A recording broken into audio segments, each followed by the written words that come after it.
Okey, jom kita kupas satu idea yang sangat menarik tentang kepimpinan. Pernah tak anda terfikir, kenapa ada pemimpin yang cakap biasa je, tapi ada yang boleh gerakkan satu pasukan? Sebenarnya, rahsianya bukan cuma apa yang mereka cakap, tapi macam mana mereka buat mesej tu terasa. Nah, ada satu konsep best dari buku NLP at Work yang jelaskan semua ni. Ia dipanggil komunikasi diperkaya. Okey, tapi apa benda sebenarnya ni? Bila anda guna bahasa diri ni, ada 3 kesan power pada pasukan anda. Jom kita tengok.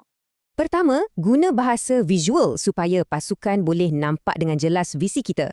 Kedua, mesej anda akan bunyi lebih harmoni dan senang diterima. Dan yang ketiga, ia akan bangkitkan rasa tanggungjawab dan buat mereka rasa terlibat. Jadi, nampak kan perbezaannya? Bukan lagi sekadar bagi arahan, tapi kita cipta pengalaman. Inilah bezanya antara sekadar bagi tahu dengan betul-betul bagi inspirasi. Jadi, bila komunikasi anda tu boleh sentuh fikiran dan emosi pasukan, mesej tu bukan setakat didengar tapi betul-betul meresap dan dihayati.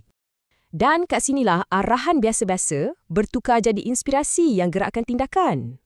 Jadi, macam mana? Anda rasa benda ni boleh ubah cara anda memimpin tak?